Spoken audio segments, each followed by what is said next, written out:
UP में पहले थी खुली छूट और लूट की नीति, अब माफी मांगता फिर रहा माफिया। प्रधानमंत्री ने कुशीनगर में किया अंतर्राष्ट्रीय हवाई अड्डे का उद्घाटन, मेडिकल कॉलेज समेत 12 परियोजनाओं का किया शिलान्यास। प्रधानमंत्री ने कहा कि न्यू इंडिया अब यह भी मानने को तैयार नहीं है कि भ्रष्टाचार सिस्टम का हिस्सा है। उसे सिस्टम ट्रांसपेरेंट चाहिए, प्रोसेस इफिशिएंट चाहिए और गवर्नेंस स्मूथ चाहिए। औरंगाबाद उपचुनाव के लिए राजनीतिक दलों ने अपनी ताकत झोंक दी है। कागदाना गांव में कांग्रेस प्रभारी विवेक बंसल और कुमारी सैलजा ने किया प्रचार। भूपेंद्र हुड्डा ने भी जनसभा को किया संबोधित। भूपेंद्र सिंह हुड्डा ने अभय चौटाला के इस्तीफा दिए जाने पर कहा कि खुद अभय चौटाला ने इस्तीफा देते समय कहा था कि जब तक तीनों कृषि कानून रद्द नहीं हो जाते तब तक वो विधानसभा नहीं जाएंगे। तो क्या अब कानून वापस हो गए हैं जो वो चुनाव लड़ रहे हैं? कांग्रेस प्रदेश अध्यक्ष कुमारी सैलजा ने अभय चौटाला को घेरते हुए कहा कि जब विधानसभा के सदन में कांग्रेस अविश्वास प्रस्ताव लेकर आई तो अभय चौटाला का विपक्ष होने के नाते सरकार के खिलाफ खड़ा होना था, लेकिन उन्होंने आसान रास्ता चुना और इस्तीफा दे दिया।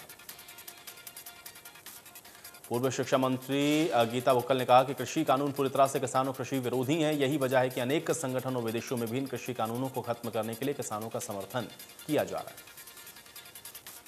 किसानों ने नहीं बंद किए रास्ते, राकेश टिकैत बोले सरकार नहीं चाहती रास्ते खोलना। कल सुप्रीम कोर्ट में फिर होगी सुनवाई। महर्षि वाल्मीकि जयंती पर सीएम मनोहर लाल ने पुष्प अर्पित किए। इस दौरान मंत्री कंवरपाल ने भी पुष्प अर्पित किए और विधायक विशंभर ने सीएम को रामायण की प्रति भेंट की।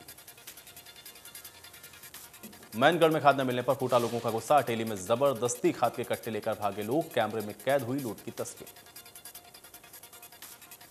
दिल्ली मुंबई एक्सप्रेस वे को ग्रेटर नोएडा के जेवर इंटरनेशनल एयरपोर्ट से कनेक्टिविटी देने के लिए बनने वाली सड़क को ग्रीन हाईवे का नाम दिया गया। फरीदाबाद में केंद्रीय राज्य मंत्री कृष्णपाल गुर्जर ने अलग अलग कार्यक्रमों में शिरकत की। नवनिर्मित खेड़ी पुल का उद्घाटन किया। एनआईटी विधानसभा क्षेत्र में खेड़ी पुल काफी लंबे वक्त से जर्जर हालत में था। यमुनानगर में नशा मुक्ति अभियान को लेकर के बैठक हुई। इसमें यह मुद्दा भी उठा कि कैसे युवतियां नशे की गर्त में जा रही हैं और युवतियों को नशे की लत से बाहर निकाला जाए। झांसी में दिल्ली गेट के पास कई युवकों ने पार्षद मोना चौधरी के भाई पर लाठी डंडों से हमला कर दिया। इसकी वजह से युवक गंभीर रूप से घायल हो गया। पूरी वारदात सीसीटीवी में कैद हो गई। झांसी में कोलाना मोड़ पर बाइक का सवार 3 बदमाशों ने किराना स्टोर पर लूट की वारदात को अंजाम दिया। बदमाशों ने स्टोर संचालक पर गन पॉइंट पर 8,000 रुपए की लूट को अंजाम दिया और मौके से फरार हो गए। यमुनानगर में 8 महीने की गर्भवती महिला से मारपीट का मामला सामने आया। महिला ने आरोप लगाया कि पति उसके साथ मारपीट की। बीच बचाव के लिए पहुंची महिला के पिता बहन से भी मारपीट की गई। बांग्लादेश में इस्कॉन मंदिर और तमाम हिंदू मंदिरों में जिस प्रकार की हिंसक घटनाएं हुई उस पर बुधवार को देश भर के सड़कों पर उतरकर हिंदू समाज और विश्व हिंदू परिषद ने आतंकवाद के खिलाफ प्रदर्शन किया।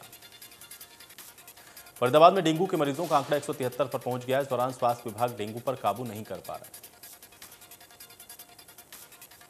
करनाल में डेंगू के मरीजों की संख्या बढ़ रही है। बीते दिनों 2 नए केस सामने आए। इसके बाद जिले में डेंगू के मरीज की संख्या 49 हो गई।